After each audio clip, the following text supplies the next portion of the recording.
Amén. Dios les bendiga, mis hermanos. Para nosotros es un privilegio, una honra, una dicha poder estar compartiendo este día la palabra de nuestro Señor y que sea Él glorificándose en este día.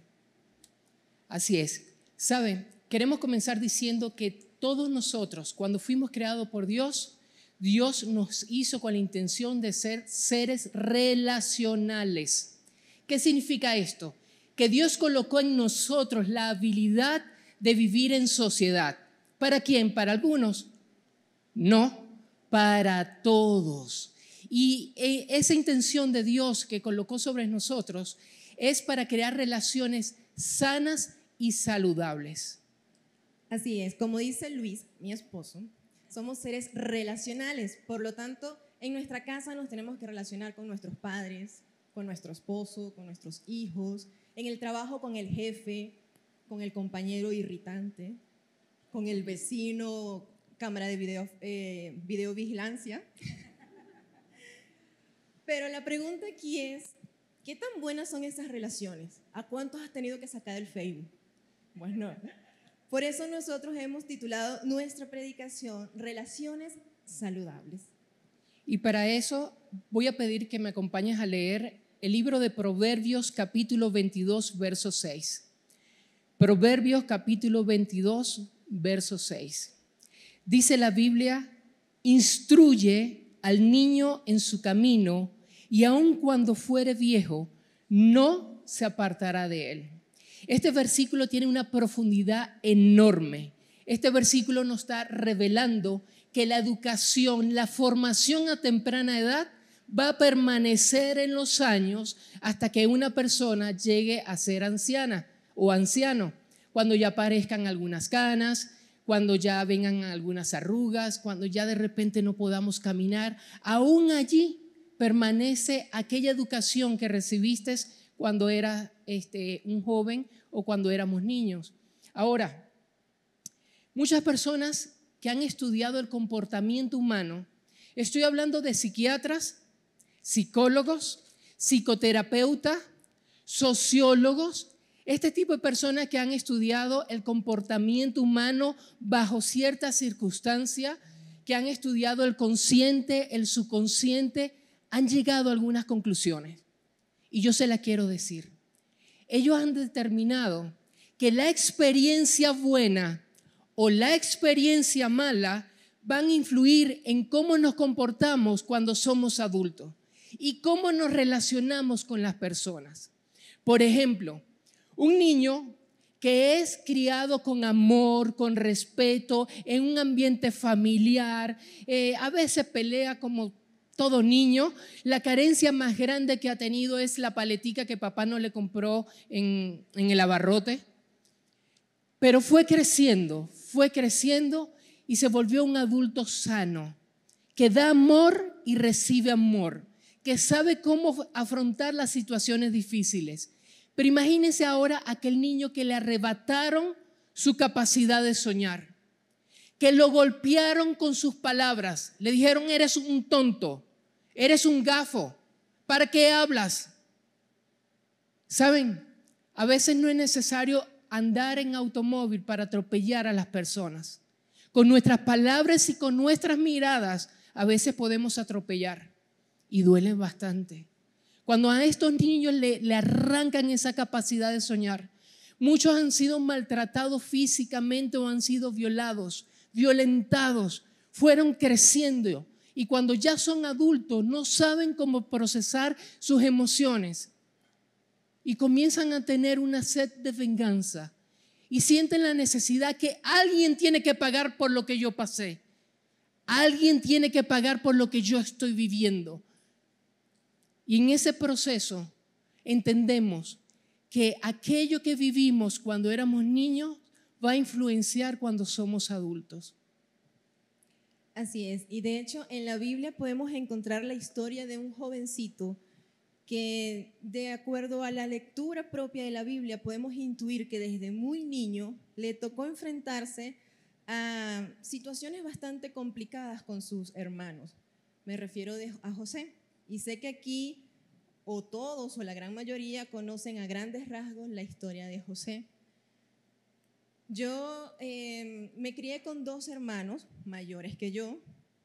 Éramos 3 en casa y yo, por ser la niña y la más pequeña, pues gocé del consentimiento de ser consentida por mi papá. Y eso también despertaba de vez en cuando ciertos celos en mis hermanos, pero eran celos que al día de hoy dan risa. Por ejemplo, eran de los que me daban el control del Atari sin conectarlo, o los que agarraban el dulce y me lo mordían y me lo dejaban ahí para que yo llorara.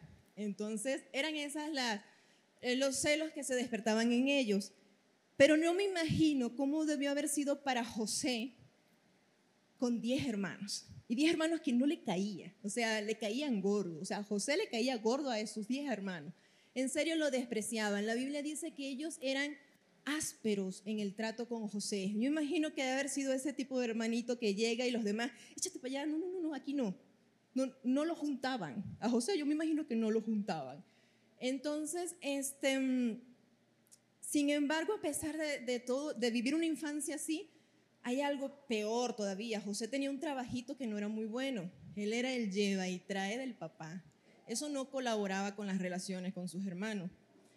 Y cuando José tiene unos 17 años aproximadamente, le toca ser testigo de una de las discusiones, yo creo que más terribles que un hermano pueda presenciar. Es ver cómo desvivimos a José. ¿Cómo le damos? Yo me imagino que eso debe haber sido muy duro para José. Y a pesar de que a fin de cuentas lo tiraron en una cisterna y debatieron por rato qué hacer con él, no lo mataron, pero terminaron vendiéndolo. Yo me imagino a José diciendo, oye, en serio esta gente no me quiere, para nada me quieren en su vida. Y es difícil, yo no me imagino, o sea, yo no creo que en el caso mío, pues mis hermanos en algún momento hayan planificado cómo deshacerse de mí. Por lo menos no me enteré, pero creo que fueron cosas muy duras que a José le tocó vivir desde niño. Y así como José enfrentó situaciones adversas desde muy temprano, yo quiero decirte que las heridas que provienen de la niñez tienen o pueden condicionar tu personalidad. Una persona con herida no es la misma que una persona que no tiene herida. Las heridas que provienen de la niñez pueden afectar nuestras relaciones. ¿Cuáles relaciones? Pues las relaciones de matrimonio, las relaciones de padre a hijo, las relaciones en el campo laboral y las relaciones, le voy a dar un secreto, y las relaciones en la iglesia. Las heridas de la infancia pueden afectar cómo nos relacionamos con nuestro hermano o nuestra hermana de la fe. A ese punto. Y quisimos traer 2 estudios muy importantes. El primer estudio, tomaron a 1037 niños. 1037 niños. ¿Y saben qué descubrieron? Escucha lo siguiente. Se determinó que las experiencias y el entorno en la infancia pueden influir en el comportamiento y en la salud de la vida adulta. Este estudio se hizo en Nueva Zelanda. Luego se hizo un segundo estudio y tomaron a 17,000 adultos. Ya habían estudiado a los niños. Ahora vamos a estudiar a los adultos. Este estudio se denominó Estudio de Experiencias Adversas en la Infancia. Y encontró una conexión significativa entre las experiencias traumáticas de la niñez y los problemas físicos y mentales cuando ya se es adulto. Entonces tenemos una misma línea donde estudios de psicólogos, psiquiatras, terapeutas, y lo que dice la Biblia, hay una gran relación. Cuando las heridas toman tu vida y hacen casa en tu vida y se quedan allí y no son tratadas a tiempo, no son tratadas por personas adecuadas, estas heridas echan raíces y cuando la intentas sacar, ¿saben qué va a pasar? Van a doler y van a doler el doble. Un ejemplo, un chico termina con su novia, la amaba, la quería y se va donde un amigo que no es cristiano y le dice, No te preocupes, un clavo saca otro clavo. Te voy a presentar unas chavitas que están por ahí. Eso es el mejor consejo que le pueden dar. Por eso es que debemos buscar buenos consejeros. ¿Para qué? Para que en medio de nuestras heridas no echen raíces y sea más doloroso sacarlas. ¿Y cuáles son las consecuencias o los efectos de que tengamos heridas no tratadas en nuestras vidas? Por ejemplo, el miedo es una de las consecuencias. El miedo nos puede impulsar o nos puede paralizar dependiendo del entorno en el cual hablemos. Si usted está en el medio de la calle y viene un carro a toda velocidad, el miedo va a hacer que usted se mueva y eso le va a salvar. Pero cuando el miedo proviene de las heridas, crea relaciones conflictivas. Una persona con el corazón herido es una persona insegura y de baja estima. Una persona con miedo en su vida es una persona con dificultad para tomar decisiones. ¿Cuál es tu opinión? ¿Qué opinas? No, yo no digo nada. Lo que tú quieras para mí está bien. ¿Por qué? Porque no se van a exponer de que alguien no esté de acuerdo con él. Una persona que tiene miedo o que ha vivido en miedo siempre tendrá temor a ser abandonado y podrá generar una dependencia emocional. Por ejemplo, cuando vamos a consejería de pareja, y este es simplemente un ejemplo, podemos encontrarnos a una esposa donde su esposo la está golpeando. Perdón, no llamemos esposo porque para nosotros el esposo es el que protege, provee y bendice a su esposa. Llamémosle pareja. Su pareja le está golpeando y tú le preguntas a ella por qué no lo deja y ella te dice, es que yo lo amo. Dices, ¿cómo lo puedes amar? Y cuando comienzas a profundizar en la vida de ella y en su pasado, te das cuenta que perdió a alguien tan importante que ahora tiene miedo de que su esposo se vaya, que su pareja se vaya y quedarse sola. El miedo nos coloca en situaciones perjudiciales para todos nosotros. El miedo no es amor, el miedo no es buen consejero. Entonces, este es el primer efecto cuando tenemos herida en nuestras vidas. Aparte del miedo, cuando nosotros nos relacionamos desde las heridas, podemos experimentar conductas basadas en intereses egoístas. ¿Cómo es eso? Bueno, que cuando nosotros nos relacionamos con alguien, no lo hacemos con el propósito o el objetivo de conectar con esa persona, sino ver qué puedo obtener yo de ella. Si le hago un favor, ¿qué beneficio podría yo obtener de ese favor que le hago a esa persona? Entonces nos empezamos a relacionar de esta manera, basándonos en intereses egoístas. Y comenzamos yo me comparto con fulanito porque me da buenos consejos, comparto con fulanito porque me ayuda siempre a salir de ciertas dificultades, porque me hace reír. Pero en el momento en que esa relación demanda un poco de tiempo, demanda un poco de atención, la verdad es que no tengo el tiempo, la verdad es que tengo otras cosas más importantes que hacer. ¿Por qué? Porque está fundamentada, estoy relacionándome desde una herida que me lleva a mí a decir, yo solamente voy a buscar obtener algo que me beneficie de las personas. Probablemente dentro de tantas cosas que pueden ser que sucedan de niño para que esto pase en una persona adulta, está el hecho de que probablemente de niño fue sumamente exigido, de niño de pronto no fue recompensado como él esperaba o como él merecía, y ya una vez que se vuelve adulto empieza a relacionarse de esta forma. Otra manera de relacionarnos desde las heridas es a través de las expectativas irracionales. Cuando de adultos idealizamos el matrimonio, idealizamos ciertas relaciones o idealizamos a ciertas personas, pero de una forma irracional, en el sentido de que desconocemos la realidad o la ignoramos por completo, eso también demuestra que venimos cargando probablemente con heridas de la infancia. Por ejemplo, Si en la infancia tuviste apego emocional a una figura, a un papá, a una mamá, pero no tuviste acceso completo a esa figura, porque tal vez trabajaba todo el día o porque de pronto no vivía contigo, cuando te conviertes en un adulto probablemente empiezas a idealizar a las personas o empiezas a idealizar las relaciones. Otro de los efectos de tener heridas en nuestras vidas es el control, pero no el control remoto del televisor. Es el control de querer controlar lo que pasa en el ambiente donde tú estás, querer controlar a las personas, cómo piensan, qué es lo que van a decir, a qué hora llegan, a qué hora salen. Y eso simplemente refleja un mecanismo de defensa que se desarrolla. ¿Para qué?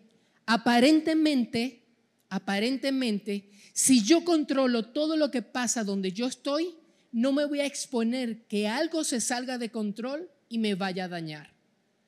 Entonces, cuando estamos controlando absolutamente todo, simplemente estamos gritando, tengo miedo que alguien me dañe.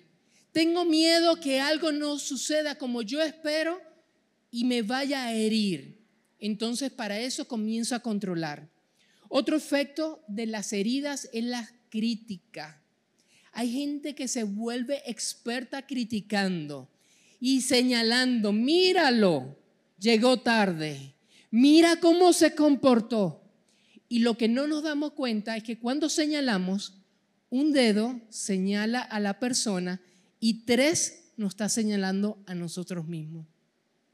A veces cuando criticamos, queremos crear ruido para que no nos vean a nosotros, para exponer a los demás, pero así no me expongo yo.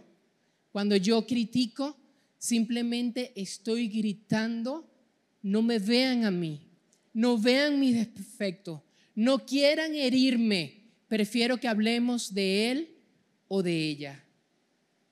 Así es, cuando nos relacionamos desde el control, desde la crítica, desde los intereses egoístas, ¿qué es realmente lo que está sucediendo allí en nosotros? ¿Qué es lo que realmente está gritando dentro de nosotros? Lo que está gritando dentro de nosotros es el orgullo herido. Y el orgullo es una obra de la carne. Nos dice Romanos 8:13, si por el Espíritu haces morir las cosas de la carne, viviréis. ¿Y cuál es esa vida que Dios quiere para nosotros? Es una vida plena y abundante. Él no quiere que nos relacionemos a través de las heridas en nuestra vida. Él quiere que tengamos una vida plena y abundante, es decir, una vida sana y una vida libre. ¿Cómo podemos nosotros alcanzar esta vida que Dios quiere para nosotros? Yo creo que lo primero y lo más básico es reconocer a Dios en nuestras vidas. Acercarnos con Él con un corazón sincero y genuino de querer ser transformados. Y tener la convicción plena de que Él tiene el poder para transformarnos. Cuando esto sucede, cuando nosotros nos acercamos a Dios con esta disposición de nuestro corazón, Dios va a hacer cosas en nosotros. Dios primero nos va a ayudar a identificar cuáles son esas áreas de nuestra vida que fueron afectadas, que fueron heridas. Y este punto es sumamente importante porque a veces normalizamos tanto ciertas cosas, normalizamos tanto ciertos conceptos o normalizamos tanto ciertas acciones que pasamos por enfrente todos los días de esas situaciones que han causado heridas en nosotros y no las sabemos identificar, no las sabemos distinguir. Y es solamente a través de este acercamiento a Dios es que Él empieza a obrar en nosotros con su Espíritu y empieza a revelar cosas que estaban cubiertas con un concepto equivocado, con una percepción que no era. Y Él revela, y Él dice, aquí, y tú dices, ¿en serio? Pero es que eso es toda mi vida, o sea, normal. Y Dios dice, no, ahí, donde tú dices toda tu vida normal, ahí hay que poner el ojo. Y comienza Dios a sacar. Y tú comienzas a identificar, y comienza Dios a revelar tu condición, a revelar cómo tú reaccionabas, lo feo que te veías, mira cómo reaccionaste, y tú comienzas a sentirte mal, porque a nadie le gusta que le muestren la condición en la que uno ha andado. Pero Dios no lo hace para avergonzarnos. Dios no lo hace para humillarnos y decir, oye, ¿qué de lo último soy? Dios lo hace para que nosotros podamos entender que necesitamos de Él, que lo necesitamos a Él. Y una vez que nosotros entendemos que lo necesitamos a Él, Él procede con su Santo Espíritu a revelarnos y a darnos la capacidad de poder entender de por qué esas cosas sucedieron en nuestra vida. ¿Por qué lo que fulanito hizo me hirió? ¿Qué fue lo que tocó en mí? ¿Qué fue lo que dolió en mí? ¿Qué fue lo que generó? Que ese dolor generó en mí una reacción que no era conforme al carácter de Dios. Y hay algo más todavía, hay algo más extraordinario, y es que Dios nos revela o nos recuerda quiénes somos en Él. Y en el momento en que Dios empieza a revelarnos, fuiste herido, te lastimaron acá, reaccionaste así, ahora entiendes lo que sucedió, pero también te digo algo, esa no es tu verdad, esa no es tu realidad. Te digo quién eres, eres mi hijo, en mí eres más que vencedor, en mí todas las cosas son hechas nuevas. Y cuando Dios te posiciona en esa verdad, ¿qué creen ustedes que sucede? La obra de Dios empieza a generarse en nosotros y esa transformación empieza a producirse en nosotros y comenzamos a sanar y a ser libres. Y eso es lo que Él quiere, que nosotros empecemos a abandonar las cosas de la carne, que dejemos de relacionarnos de acuerdo a las cosas de la carne y empecemos a abrazar la obra del Espíritu y empecemos a relacionarnos de acuerdo a la obra del Espíritu. Para que eso suceda, podemos entender que nuestra vida es como una casa. ¿Qué tiene la casa adentro? Tiene habitaciones. Y estoy completamente seguro que si usted nos invita para su casa, usted nos permitirá de repente estar en el jardín, tal vez en el comedor, en la cocina, tal vez en la sala, pero yo estoy completamente seguro y es normal que usted no permitirá que nosotros entremos a su cuarto, ¿verdad que no? Nadie permite que personas entren a su habitación, así la tenga ordenadita y si la tiene desordenada, peor, ¿ok? Algunos se rieron como que por ahí va el asunto, ¿no? Miren, cuando Dios toca la puerta de nuestra vida y nosotros decimos, sí, voy a aceptar a Jesucristo como mi Señor y suficiente Salvador e invitamos a Dios a entrar a nuestra vida, no podemos pedirle que entre a nuestra vida con restricciones. Señor, mira, aquí está una habitación, se llama la habitación del dolor. Ahí tengo los cuadros de quienes me han hecho daño. Tengo los escritos y los videos del momento que me hirieron. Pero aquí no entres, Señor. Me da vergüenza. Me da vergüencita que entres por allí. Señor, pero aquí está la habitación de los vicios. Aunque ya soy cristiano, pues todavía tengo lucha con el tabaco, con el alcohol, con la pornografía, con la droga. Aquí no, Señor. Pero ¿sabes? Para que se cumpla lo que mi esposa está diciendo, es necesario que le digamos, Señor, entra a mi vida y entra a cualquier habitación que tú quieras, que yo sé que en tus manos todo estará bien. Dios tiene el tacto suficiente para entrar a nuestra habitación que es tan oscura y cambiar y traer luz en ese lugar, aleluya. Él lo puede hacer.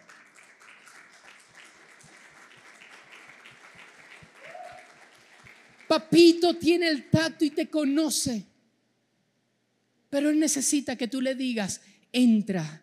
¿Por qué? Porque Él es un caballero y Él no va a entrar si tú no le das permiso. Por eso que no puede haber una habitación restringida, oculta en nuestro corazón. ¿Y a qué me refiero con el corazón? Me estoy refiriendo a tu mente y a tus emociones. Todos tus pensamientos, todas tus emociones tienen que estar presentes delante del Creador. No podemos ser cristianos delante de la gente porque se adora muy bien, pero medio cristinos cuando estamos solos.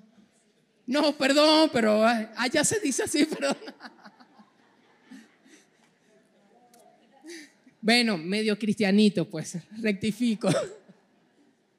Si vamos a ser hombres y mujeres de Dios, si vamos a ser embajadores del reino de los cielos, lo tenemos que hacer aquí, donde todo el mundo nos está viendo, pero cuando nadie nos ve, tenemos que seguir siendo los mismos. Porque eso habla ¿de qué? De integridad.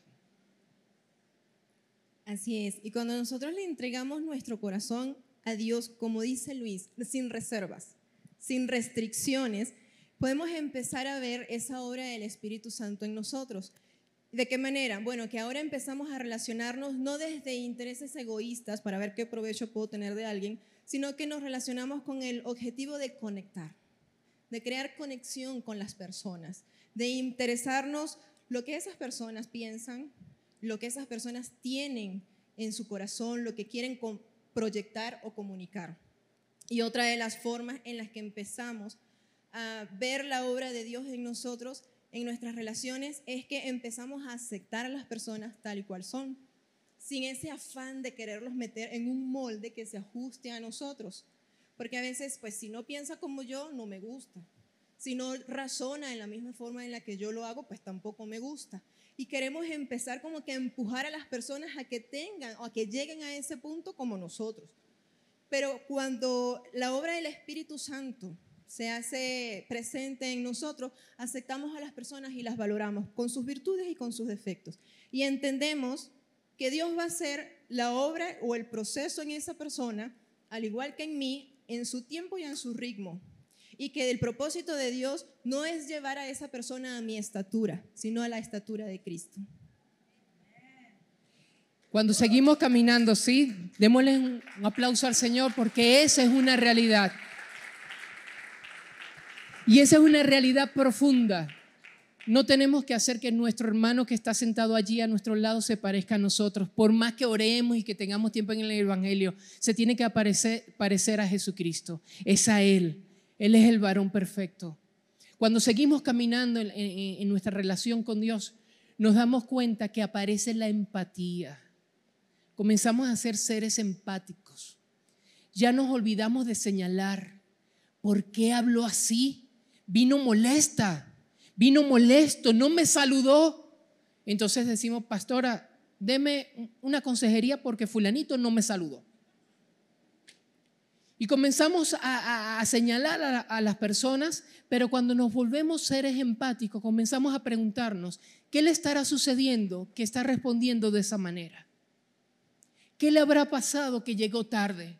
¿Podré yo ayudarle la próxima vez para que no llegue tarde? ¿Será que no tiene vehículo? ¿Será que tiene un problema en su trabajo? La empatía es la clave para fortalecer relaciones. Y lo otro que sucede es que llega en nuestra vida la libertad. Pero no es mi libertad para yo decir y comportarme como a mí me da la gana, atropellando a quien yo quiera. No. La libertad consiste en que la otra persona con quien yo tengo algún tipo de relación se sienta libre de ser como él o como ella es.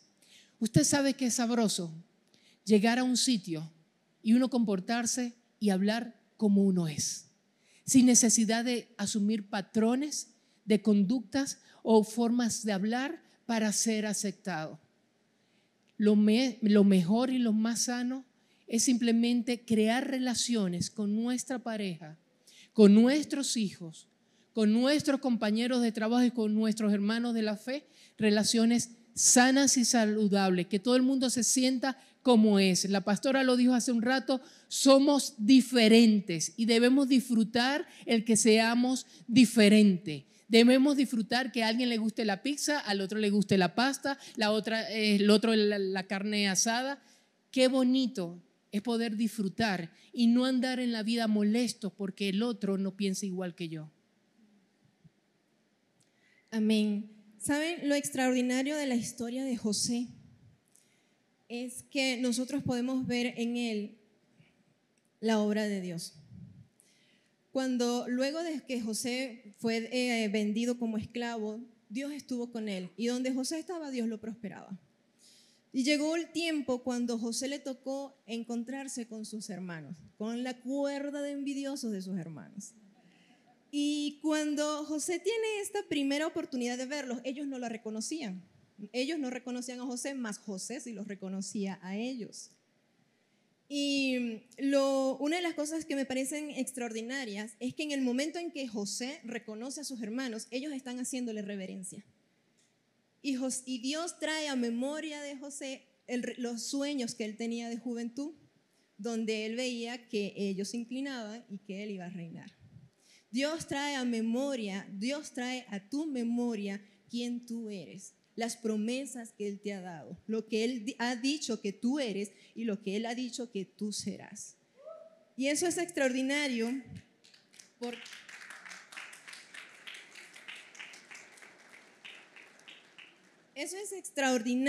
porque cuando José por fin tiene la oportunidad de estar frente a ellos, momentos antes de revelarse, la Biblia menciona que él en 2 oportunidades tuvo que apartarse a un cuarto a llorar porque se removían sus entrañas.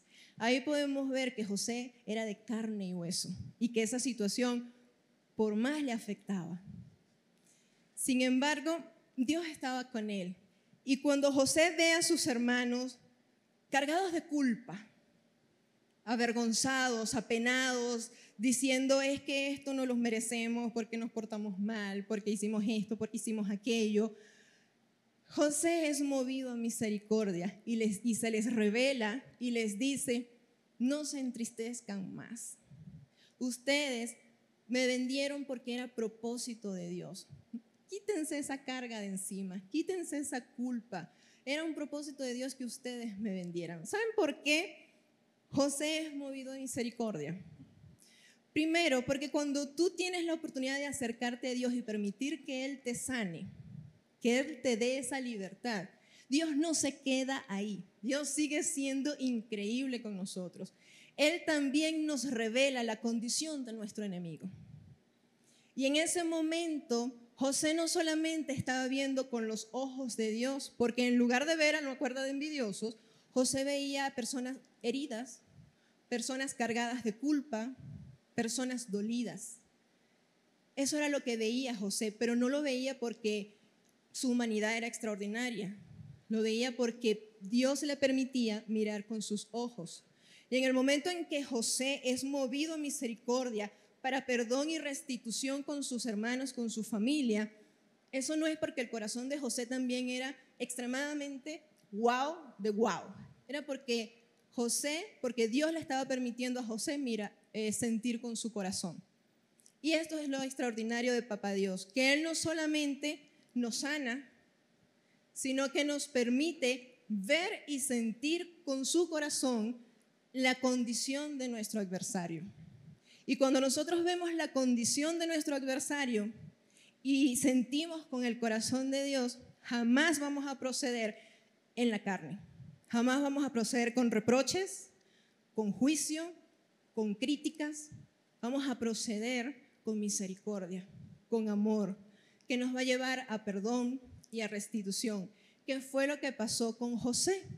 José pudo restituir su relación con su familia, con sus hermanos, gracias a que esta conexión que él tenía con Papá Dios le permitió a él ver con los ojos de Dios y sentir con el corazón de Papá Dios. Así es.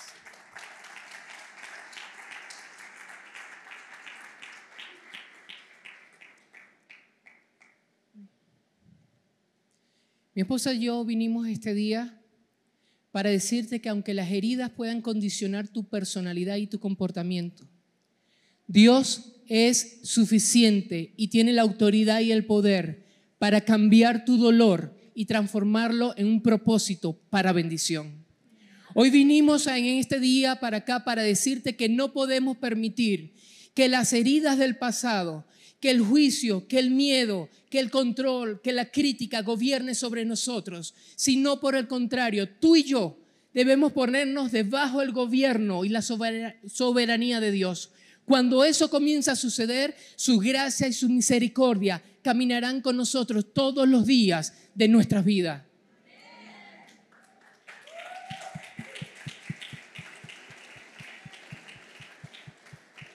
Hoy venimos a decirte que no le vamos a dar más valor a lo que yo viví. Hoy le vamos a dar valor a lo que Él quiere de nosotros. Cuando usted y yo abrazamos el perdón y colocamos nuestra fe en Dios, las cadenas emocionales se comienzan a romper. Y ya no vivimos en el pobrecito yo, sino vean la gloria de Dios que está sobre mi vida. José pasó de la protección de su papá a una cisterna. De la cisterna no mejoró, pasó a la cárcel, pero su corazón permaneció íntegro. Y aunque tenía razones humanas para no creer en Dios, para señalar y juzgar, cuidó su corazón y tomó las heridas que estaban allí, que eran reales, no eran inventadas, y las sacó de su vida. Y José salió de la cárcel al trono, a ser el segundo al mando de mayor autoridad. Cuando tú no permites que las heridas gobiernen tu vida, cuando tú le dices, Señor, tú eres mi Dios, prepárate, porque el proceso será temporal y para ti también vendrá un trono de parte de Dios.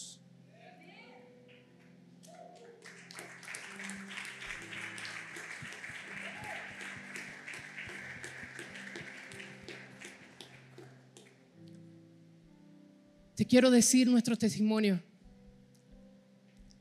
Nosotros vivíamos en Tula de Allende, en Hidalgo. Mi esposa estaba embarazada. Yo trabajaba en la industria petrolera. Ella es abogada, pero quiso quedarse cuidando a Daniel Andrés, nuestro niño. Era un país nuevo para nosotros. Había muchos rumores que se podían robar a los niños. Entonces ella se quedaba a cuidar a Daniel y hacía unos panes de sabores para vender.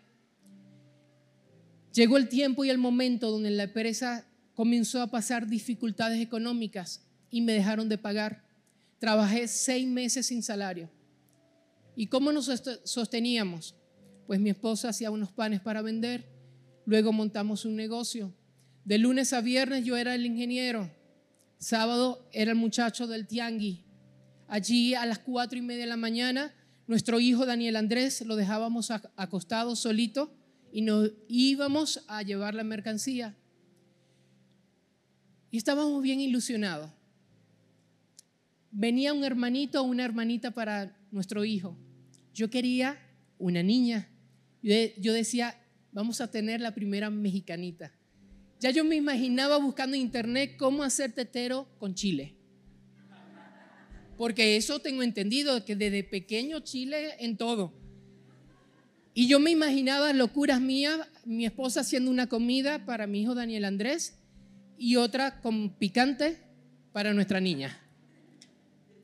Porque hasta los helados tienen chile, todo, de verdad. Y un día me dice mi esposa, algo no está bien con el embarazo. Y ella tenía que ir a comprar la materia prima con mi hijo Daniel Andrés y cuando regresaba con la materia prima y mi hijo. Y comenzamos a ir a médicos. Comenzamos a tocar con el poco dinero que teníamos a varios médicos. Y nos decían, tienen que esperar, tienen que dar chance. Y pasaban los meses. Un día vamos a una clínica privada y le hacen la revisión, el chequeo y me dice la enfermera, tenemos un quirófano en esta clínica, Si el embarazo no llega a feliz término, pues cuestan 10,000 pesos, en 3 horas tendrá a su esposa en la casa. Yo decía, ¿por qué me dice eso? O sea, yo quiero un quirófano, pero no para eso. Salimos de esa clínica, había mucho sol. Recuerdo que íbamos caminando y decidimos ir al Seguro Social. Cuando llegamos al Seguro Social, no estábamos dados de alta. Llamo al director de la empresa, le digo, tengo 6 meses trabajando sin cobrar, no, estoy a punto de perder a nuestro hijo. Y no estamos dados de alta en el Seguro Social. No sé cómo hizo, pero nos metieron en cuestión de horas. Ella entra, pasan horas adentro y logro ingresar ya en la tarde-noche. Está en una camilla, creo que llevaba algo azul, una bata azul. Y me dice, Luis, me ha revisado todo el mundo me ha preguntado, han habido cambios de guardia y me van a llevar a hacer un eco. Si hay latido, pues hay que esperar. Si no hay latido, me van a meter al quirófano. ¿Qué hacemos como cristianos? Orar, oramos. Declaramos. Ayunar, habíamos ayunado. Lee la Biblia, habíamos leído la Biblia. Y se la llevan. Yo trato de hacerme el loco para que no me saquen. Y de repente la veo llegar en la camilla, la colocan a un costado, me acerco y me dice, Luis, no hay latido. En ese momento, ella guardó silencio y yo también. Aunque internamente estábamos llorando, si para Dios estaba bien eso, para nosotros estaba bien. Cuando Dios dice que sí y abre camino donde no hay, Él es Dios. Pero cuando Dios dice que no, Él sigue siendo nuestro Dios.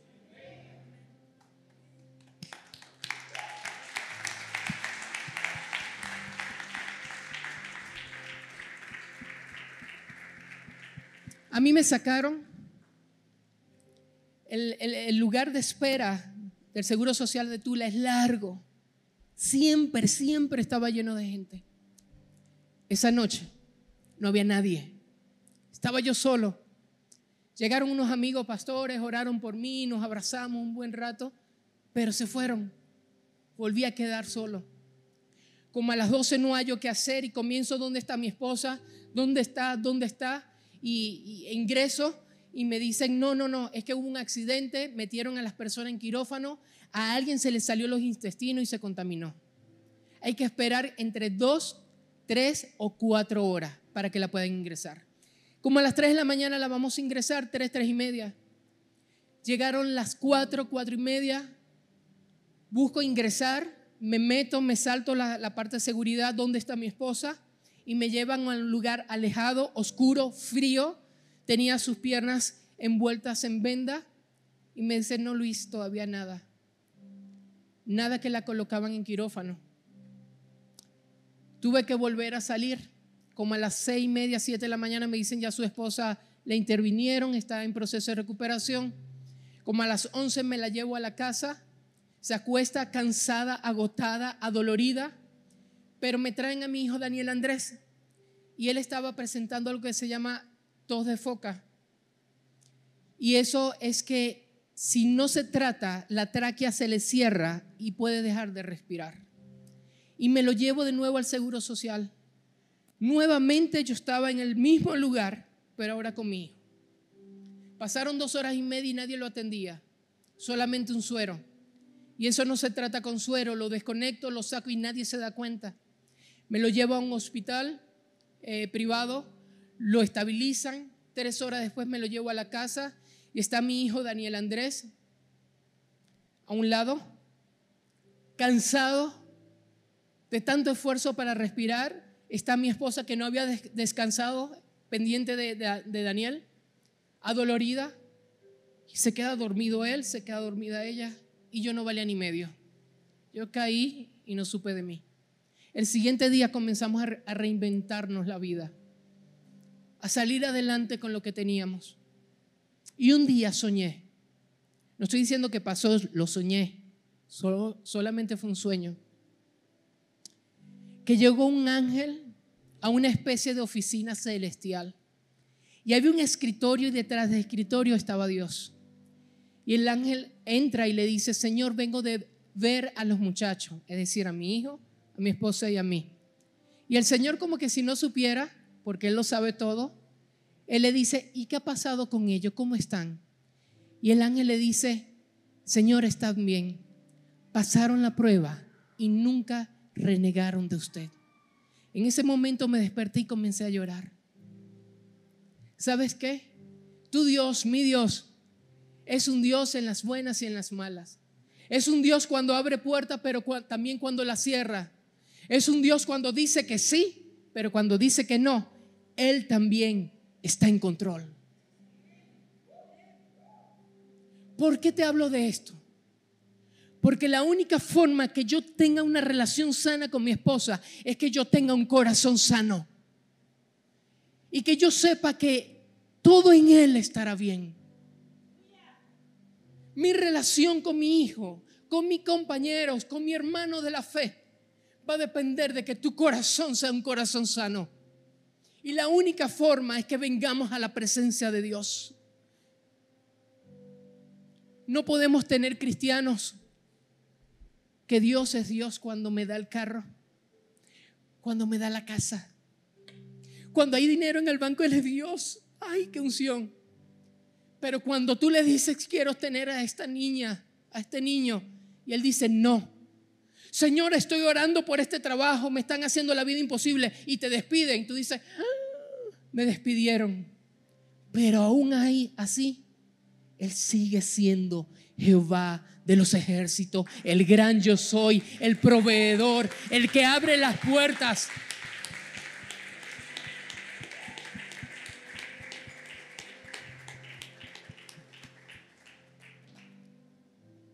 De la cobertura de su padre a la cisterna, de la cisterna a la cárcel y de la cárcel a la gloria. Cuando José no contaminó su corazón, no solamente fue bendición para él, sino para toda la nación. Cuando tú no contaminas tu corazón, no solamente será bendición para ti, sino para todo tu entorno, para toda tu familia, para tus compañeros de trabajo, para tus hermanos de la fe. Hoy tenemos que salir de aquí entendiendo que si bien fue válido entrar por esa puerta con ciertas heridas, no será válido salir con las mismas. Hoy tenemos que salir por esa puerta entendiendo que cuando papito Dios te dice que no, en vez de entrar en una rebeldía constante, le decimos: Señor, habla, que tu siervo escucha. Aquí estoy yo, Señor. Sigues siendo mi Dios.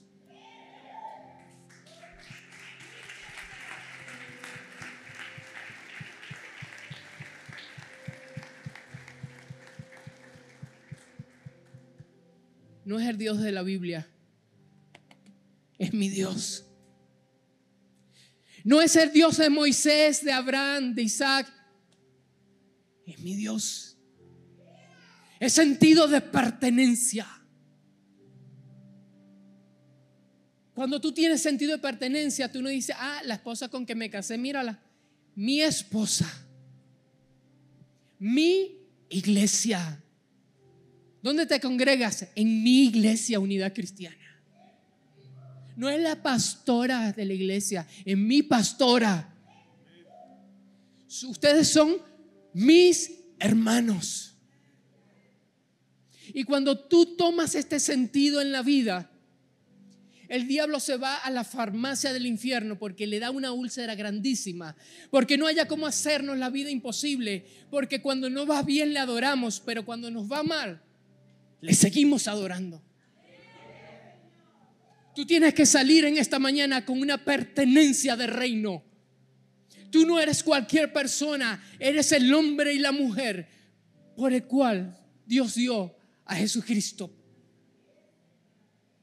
Un hombre y una mujer que pertenecen al reino de los cielos y que son embajadores del reino de los cielos. Y no somos embajadores para caminar en la vida. No me saludes de lejos. Ten unción. No. Somos embajadores para servir a otros. El mayor ejemplo fue Jesucristo, que se arrodilló a limpiar y a lavar las sandalias. Eso garantiza venir a la presencia de Dios y entender quiénes somos en Dios. Que tu corazón sea sano y que tus relaciones comiencen a ser relaciones sanas y saludables.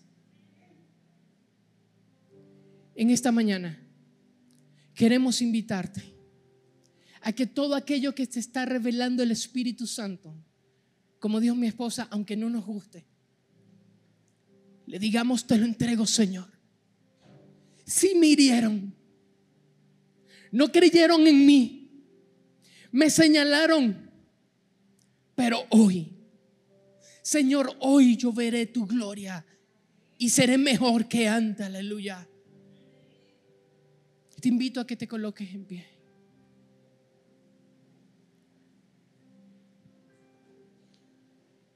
Se abre un tiempo y Dios es tan hermoso que antes que nosotros comenzáramos a predicar, mi esposa me decía: ya comenzó Dios a trabajar.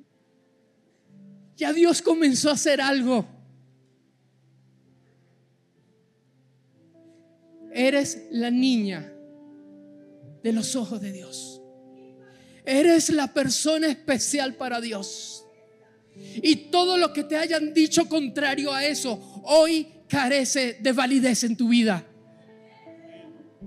Él nos llamó de tinieblas a su luz admirable. Todas las cosas son hechas nuevas en Dios. Nuestra conducta, sí. Nuestro carácter, sí. Nuestra fe es renovada. Aleluya.